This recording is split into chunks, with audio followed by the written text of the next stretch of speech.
Hey y'all, just wanted to shoot you a quick video and just give you a few thoughts and a few updates. I know some folks in our church, the Arvada Church, have, from time to time questions are coming my way, and I love it. People are checking in on people, and so just thought that I would send you a short video coming from my daughter's rooms that they hang out in. So I got Legos behind me, and I know we're all figuring out, some of us, I guess, are figuring out how to work from unusual places. So we got that going for us. I don't know what your world has been like. I know the most drama we've had here in our household is we had our dog swallow some ibuprofen. So that was pretty exciting. Turns out that ibuprofen is one of the most toxic things that a dog can swallow. So that was fun. Figure that out. Thankfully, I'm able to report he's alive. So it looks like another 12 years with that little guy.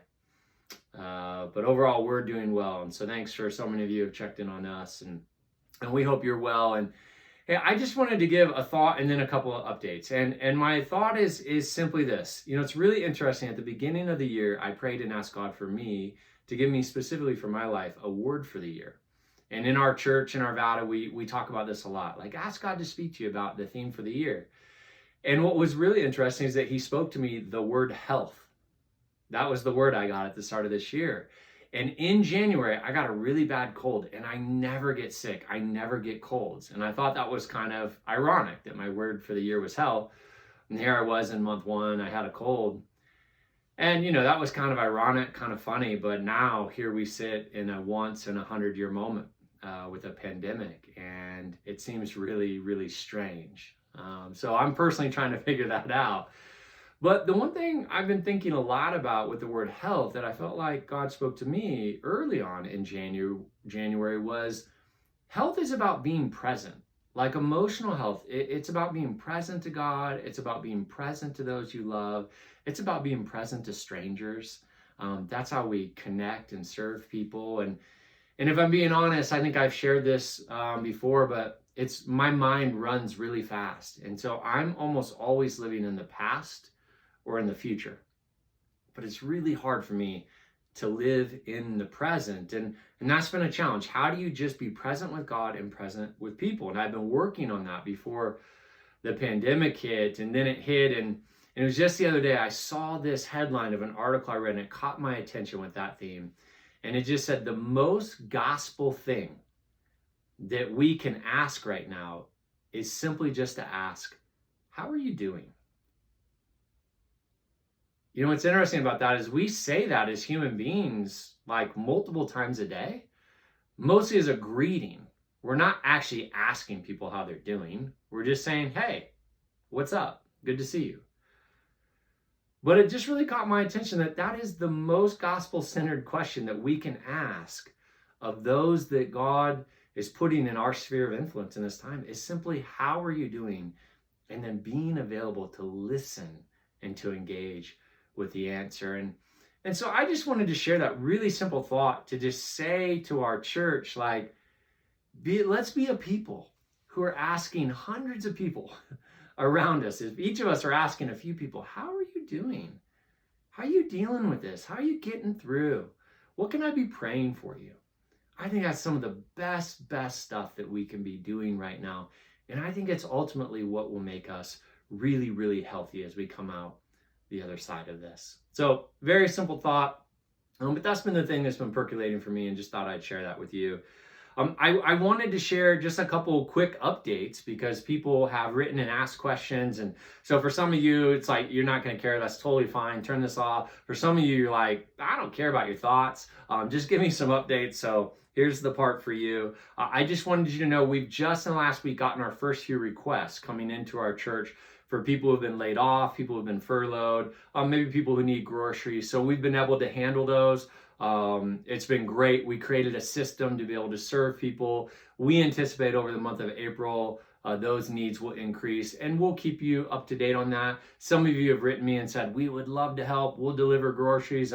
We'd love to write a check to help someone. And so we're just keeping a database of those of you who are interested in that. and we're making matches and doing that. And I think that's a wonderful ministry for us as a church. So that's coming. I think that's going to build as we go through the next 4 to 6 weeks. We have participated, as many of you know, in the cold weather shelter where the homeless would come and stay in our building. The shelter network that we're a part of, but we don't lead, they made a decision. They thought the least loving thing they could do was put a bunch of people in a room to sleep next to each other with the virus. And so we've had to pivot, like, how do we still serve our homeless neighbors, our friends? And so every Sunday night, actually out of the Arvada building, we're offering a meal and we're offering supplies. And so I just wanted you to know that that's still continuing. We're still trying to serve the homeless in our city, in Arvada. We're still getting them supplies. They still have a place to come and get a meal. And we're honored and privileged, super grateful to Kaleo and the whole shelter team, everyone who's helping out in that. So that's been a really wonderful way for us to serve. Also, just last week, we set up a system where we have prayer partners for all of our healthcare professionals. So we announced that in the update last week, but just wanted you to know that's been a huge blessing, hearing back from the healthcare professionals in our church, how grateful they are for this. And just, I cannot imagine the amount of stress it is to just think about going every day on your shift to work with sick patients. We are so grateful for the health professionals in our midst. They are our heroes. We say thank you, thank you, thank you. And we hope that these prayer partners are a blessing to them. And I hope that over the next few weeks and months, we can do even more to serve and to bless them. So that's happening right now too. If you want to be a part of that, hit us up. And then finally, people have asked about money. Right now, the month of March, I think we basically hit our normal budget for the month. So super grateful. Thank you for your generosity, those of you who gave. If you haven't been giving, you want to start, now would be a great time. I know some of you, if you're seeing a reduction in hours, all of that changes where we're at. But I just wanted to tell you, for right now, we're fine. We'll continue to watch week by week and month by month. Those of you who give generously, continue to do that. I think we're going to be fine, but we'll certainly update you in real time if we see a massive dip in the life of our church. Last thing, sneak peek. We are trying to work on a special service for Easter. I can't guarantee anything different than the online service, but just wanted you to know we're trying to work on some things. So stay tuned. Hopefully in the next few days, we could have an update on that.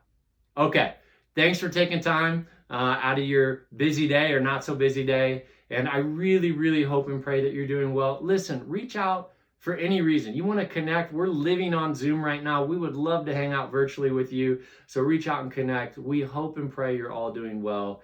And we look forward to being able to see you in person at some point. All right, bless you.